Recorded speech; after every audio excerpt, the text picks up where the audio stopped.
नदीवरून पूजेसाठी पाणी घेऊन येत असताना त्यांना विंचू दिसला आणि तो विंचू पाण्यात जात होता.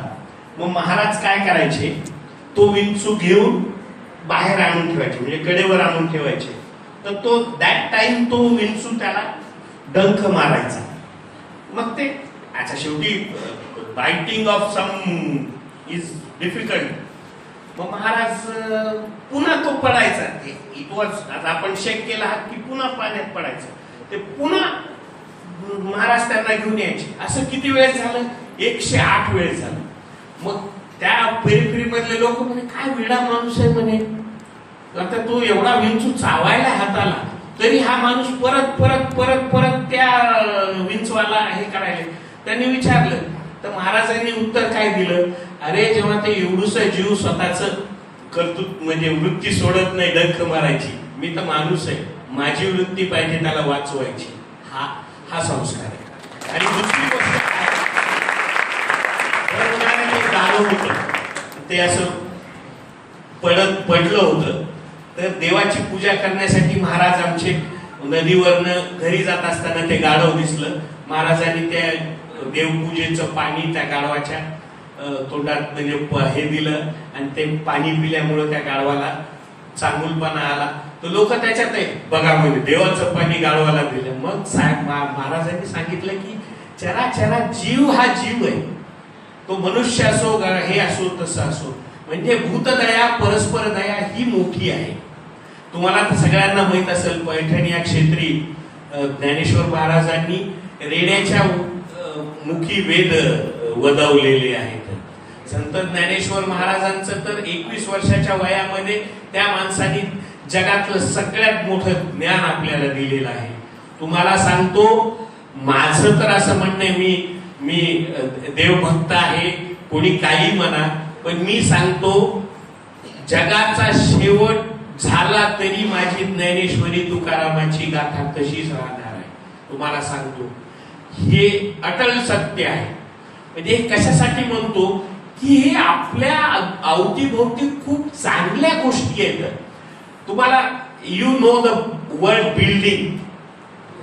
बिल्डिंग पासून तुम्हाला काय वाटतं, बिल्डिंग म्हणजे काय, बिल्डिंग म्हणजे काय, इमारत, बस, बाकी काय,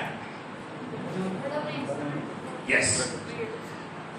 मग बिल्डिंग म्हणजे फक्त इमारत आहे का, नो.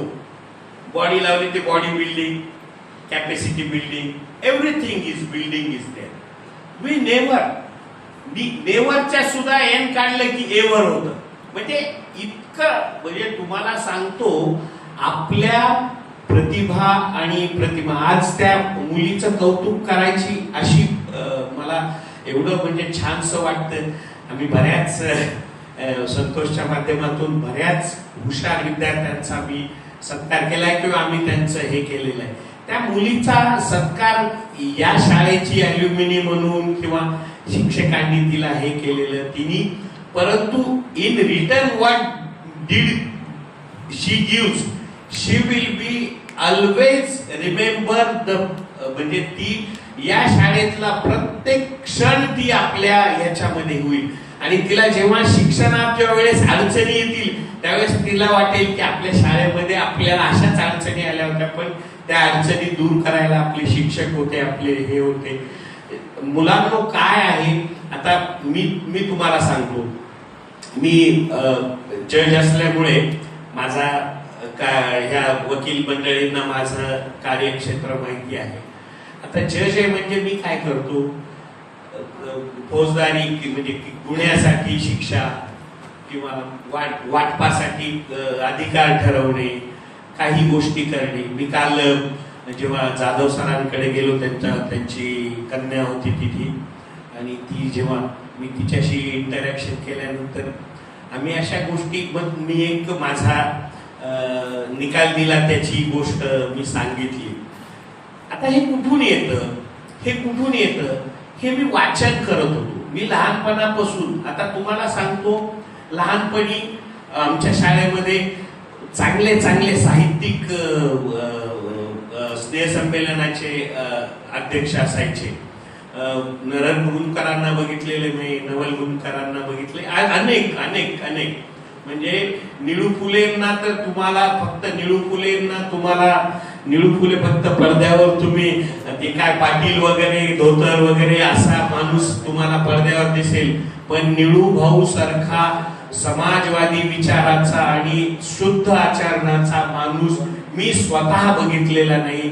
मी निळूभाऊच्या शेवटच्या काळामध्ये आम्ही समाज जोशी हॉस्पिटल, प्रयाग हॉस्पिटल मध्ये निळूभाऊ ऍडमिट असताना आम्ही जायचो, निळूभाऊंना भेटायचो, त्यांना हे करायचं.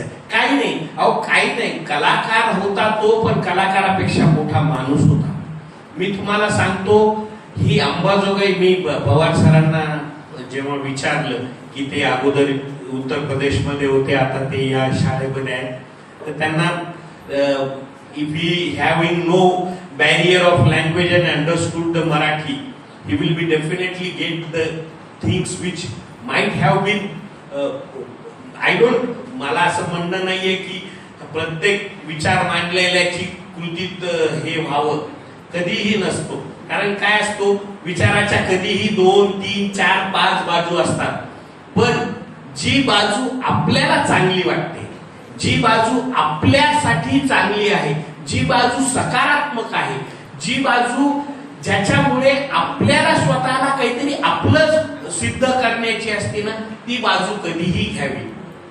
मी तुम्हाला सांगतो, कितीतरी माझ्या घरामध्ये मी अतिशय सगळ्यात लहान हे होतो, अभ्यासामध्ये अतिशय सर्वसामान्य विद्यार्थी होतो, परंतु माझ्या आयुष्यामध्ये मला काहीतरी करायचंय.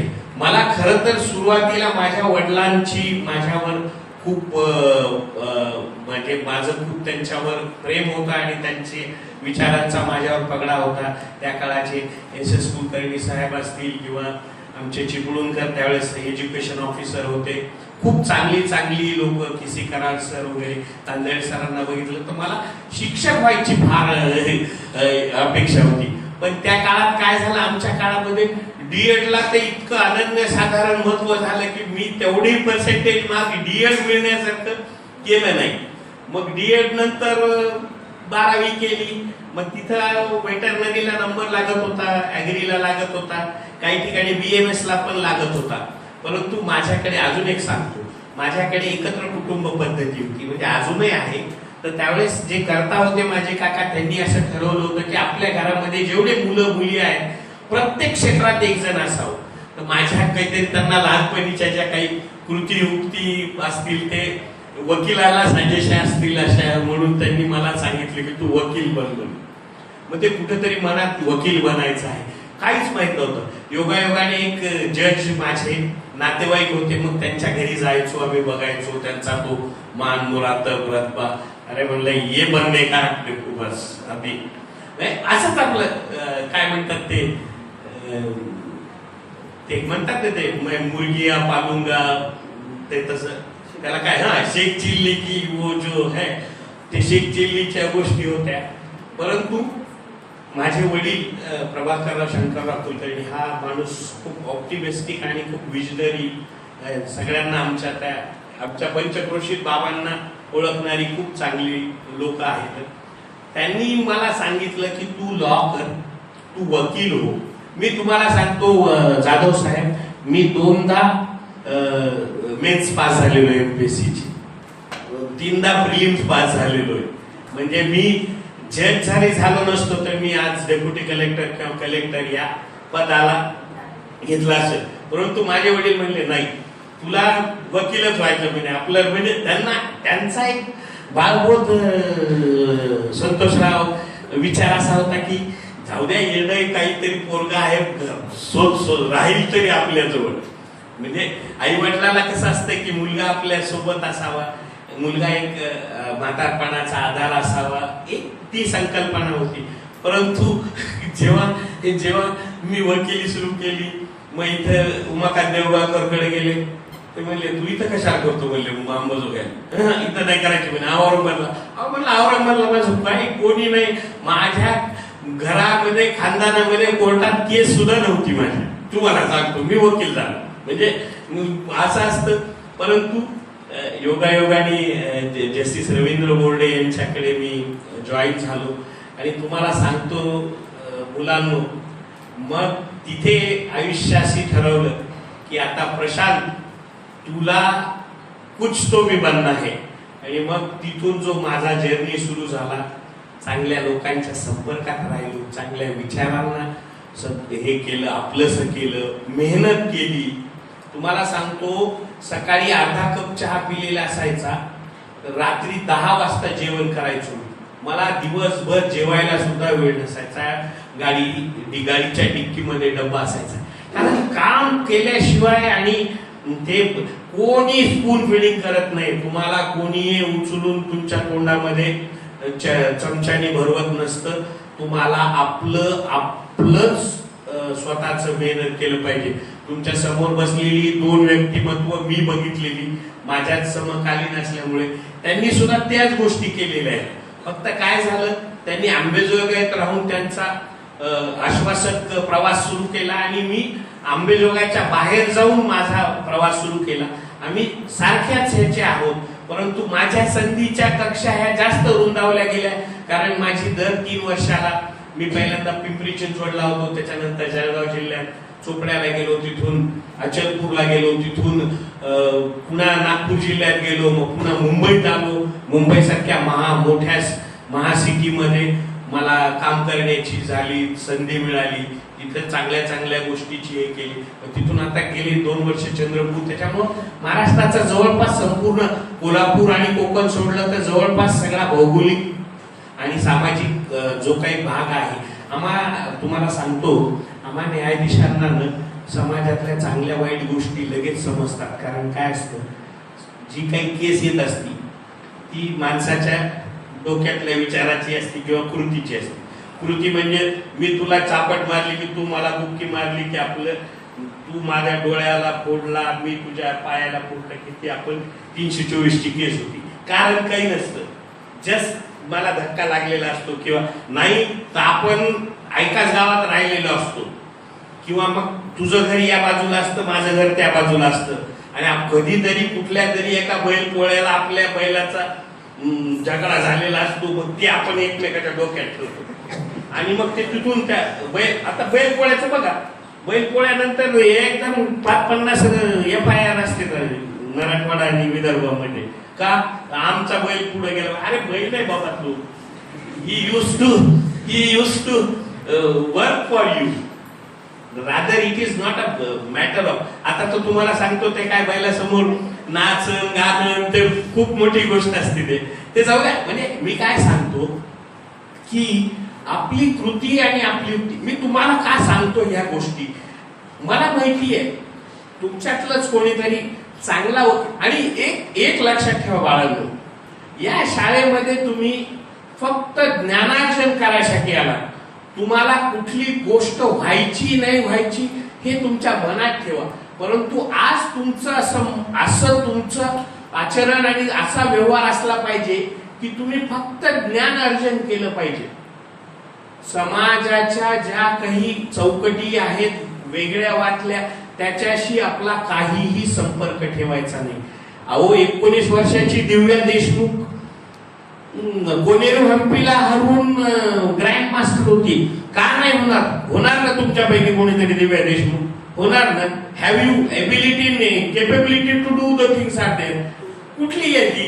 19 वर्षाची दिव्या असेल किंवा मुकेश असेल किंवा हा असेल. मी काय म्हणतो, तुमच्या मनामध्ये आणि विचारामध्ये जेव्हा एक प्रचंड इच्छाशक्ती आणि गोष्टी असतात ना, त्या एकवटल्या आणि त्याचा एक परिपाक झाला की तुम्हाला त्याची काय म्हणतो त्याची फलश्रुती होती, रिझल्ट म्हणून ह्या सगळ्या गोष्टी होत्या. तुम्हाला सांगतो विद्यार्थी मित्रांनो, मी इथपर्यंत आलोय, माझे कष्ट आहेत, मला मिळालेल्या संधी आहेत, मी त्या योग्य वेळी त्या घेतलेल्या आहेत.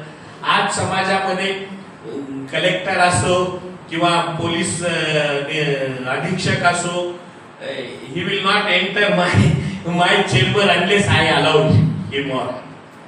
म्हणजे जे आपण म्हणतो ते तहसीलदार वगैरे तर पार पलीकडे असते त्या पलीकडच्या गाडीपाशी थांबलेले असते, इथून हात केला तर म्हणजे असं नाहीये.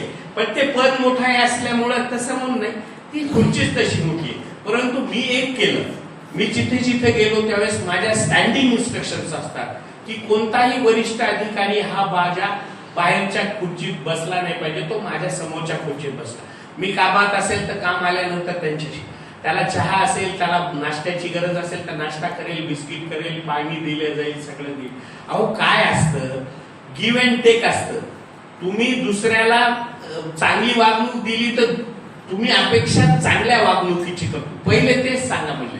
आता इंग्रजांनी तसं बघितलं तर मेकॉलेने आपल्या देशाच्या शैक्षणिक बोजवारा उडवलेला आहे त्या माणसाने, परंतु